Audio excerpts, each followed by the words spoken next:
Oi! Então, dessa vez eu vim ler um artigo nomeado O que é anarquia cristã? Esse artigo ele foi escrito pelo Jacques Ellul. Na verdade, é um trecho do livro de Jacques Ellul nomeado Anarquia e Cristianismo. Esse trecho ele foi postado aqui no site do Fé Libertária e eu achei um tema interessante falar aqui no canal sobre anarquismo cristão. Então, como eu sempre digo antes de começar os vídeos, começar a leitura aqui dos artigos, etc., panfleto, qualquer coisa, sem mais delongas, começar a leitura. O que é anarquia? Existem diferentes formas de anarquia e diferentes correntes. Primeiramente, devo dizer qual é o meu contexto de anarquia. Por anarquia, eu primeiro me refiro à não violência. Portanto, não posso aceitar niilistas ou anarquistas que escolhem a violência como maneira de ação. Eu certamente entendo o recurso da violência, da agressão. Lembro-me de passar pela Bolsa de Paris e dizer a mim mesmo que uma bomba poderia ser colocada ali. Isso serve como um símbolo e um aviso. Não conhecendo ninguém que fabricasse uma bomba, não fiz nada. O recurso à violência é explicável, penso eu, em três situações. Primeiro, temos a doutrina dos niilistas russos, que se a ação é usada sistematicamente para matar aqueles que mantêm poder, ministros, generais e chefes de polícia, a longo prazo as pessoas terão tanto medo em assumir as funções do Estado que este combalirá e será facilmente derrubado. Achamos algo parecido nos terroristas modernos. Entretanto, esta linha de pensamento subestima a habilidade dos órgãos do poder, assim como da sociedade, de resistir e reagir. Então, há desespero quando a solidez do sistema é vista. Quando a impotência de estar cara a cara com uma administração ou um sistema econômico invencível, quem pode prender multinacionais? E a violência é uma espécie de choro de desespero, um último ato, no qual um esforço é feito para dar expressão pública a uma discussão ou uma odiada opressão. É o nosso desespero presente que está chorando alto, mas também é a confissão de que não há outra maneira de ação e não há razão para a esperança. Finalmente, há o oferecimento de um símbolo ao qual eu já fiz uma alusão. Um aviso é dado que aquela sociedade é mais frágil do que se supõe e que forças secretas estão trabalhando para derrubá-la. Não interessa, entretanto, qual seja a motivação para a violência ou agressão.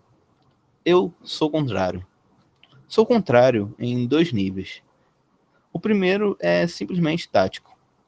Vemos que movimentos não violentos, quando bem geridos, e isso requer uma disciplina forte e boa estratégia, são muito mais efetivos do que movimentos violentos, a não ser quando uma verdadeira revolução é deflagrada. Não pensamos apenas no sucesso de Gandhi, mas mais perto de casa, é evidente que Martin Luther King fez muito pelo avanço da causa dos negros americanos, considerando que movimentos posteriores, como os Panteras Negras e os muçulmanos negros, que quiseram avançar rapidamente através do uso da violência, não apenas não ganharam nada, como inclusive perderam alguns dos avanços conseguidos por King. Igualmente, os movimentos em Berlim em 1956, depois na Hungria e na Tchecoslováquia, todos falharam. Mas Lech Walesa, ao impor uma forte disciplina de não violência no seu sindicato, se manteve firme contra o governo polonês. Uma das falas do grande líder sindical dos anos 1900 e 1920 até 1920 foi: greves, sim, mas violência? Nunca. Finalmente, embora isso seja discutível, O grande chefe Zulu na África do Sul, Buthelezi, apoiava uma estratégia de total não violência, o oposto de Mandela, da tribo Xhosa. E por tudo, poderia fazer infinitamente mais pelo fim do apartheid do que o que foi alcançado pela violência errática, muitas vezes entre negros, do Congresso Nacional Africano. Um governo autoritário só pode responder à violência com violência. Minha segunda razão é obviamente cristã. Biblicamente, amor é o caminho, não violência. A despeito das guerras narradas na Bíblia hebraica, as quais eu francamente confesso serem bastante embaraçosas. Não usar a violência contra aqueles que estão no poder não significa não fazer nada. Irei demonstrar que o cristianismo significa uma rejeição ao poder e uma luta contra o mesmo. Tal fato foi completamente esquecido durante os séculos da aliança do trono com o altar, ainda mais quando o Papa se tornou o líder de um Estado, e por vezes agiu mais dessa maneira do que o líder da Igreja. Se eu excluir o anarquismo violento, ainda fico pacifista, antinacionalista, anticapitalista, moral e antidemocrático, anarquismo, que é hostil à falsa democracia criada pelos estados burgueses. Subsiste ainda o anarquismo que age pelos meios de persuasão, pela criação de pequenos grupos e redes, denunciando falsidade e opressão, visando uma real derrubada de todos os tipos de autoridade, com as pessoas falando ao fundo e se organizando. Tudo isso é muito próximo a Bakunin. Entretanto, ainda há o ponto delicado da participação em eleições. Os anarquistas devem votar? Caso sim, devem formar um partido? De minha parte, assim como muitos anarquistas, eu acho que não. Votar é tomar parte na organização da falsa democracia, que foi instaurada forçadamente pela classe média. Não importa se o voto é para a esquerda ou para a direita, a situação é a mesma. E, para organizar um partido, é necessário adotar uma estrutura hierárquica e o desejo de ter uma parte no exercício do poder. Não podemos esquecer em que grau a presença do poder corrompe. Quando os antigos socialistas e sindicalistas chegaram ao poder na França em 1900 até 1910, um forte argumento é que eles se tornaram os piores inimigos do sindicalismo. Temos só que lembrar de Clemenceau e Briand.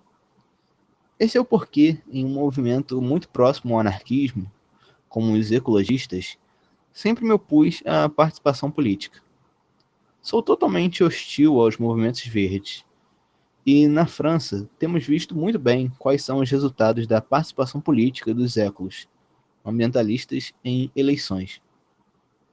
O movimento se dividiu em vários grupos rivais. 3 líderes declararam sua hostilidade publicamente. Debates de falsas questões enevoaram o verdadeiro objetivo. Dinheiro foi gasto em campanhas eleitorais e nada foi conquistado. De fato, a participação nas eleições reduziu fortemente a influência do movimento. O jogo político pode deixar de produzir importantes mudanças na sociedade, e devemos rejeitar, radicalmente, tomar parte nisso. A sociedade é muito complexa. Interesses e estruturas estão extremamente integrados uns aos outros. Não podemos esperar modificá-los pelo caminho da política. O exemplo das multinacionais é o suficiente para nos mostrar isso. Na visão da economia global solidária, a esquerda não pode mudar a economia de um país quando está no poder. Aqueles que dizem que uma revolução global é necessária, se não vamos apenas mudar o governo, estão corretos. Mas isso significa então que não devemos agir? Isso é constantemente ouvido quando avançamos em uma tese radical, como se o único modo fosse a política. Eu creio que a anarquia, primeiramente, implica em objeção consciente a tudo que constitui nossa sociedade capitalista, ou socialista e degenerada, e imperialista. seja burguesa, comunista, branca, amarela ou negra. Objeção consciente é uma objeção não somente ao serviço militar, mas a todas as demandas e obrigações impostas pela nossa sociedade. Impostos, vacinações, educação compulsória, etc. Então é isso. Esse foi o trecho do Jacques Ellul, foi traduzido aqui para o Fé Libertário. Eu achei um trecho um tanto quanto interessante. Ele ainda chega ali a falar um pouco sobre o contexto do anarquismo cristão e como o cristianismo, em parte, advoga mesmo por esse amor ao próximo e que isso poderia ser um ambiente fértil a um posicionamento anarquista. Um posicionamento anarquista mais próximo do anarco-pacifismo, como ele deixa claro aqui no trecho, que não estaria nada próximo, por exemplo, de anarco-nihilistas da FAI ou coisa correlata. Como eu sempre falo aqui no canal, espero que todos tenham gostado da leitura desse artigo e até mais.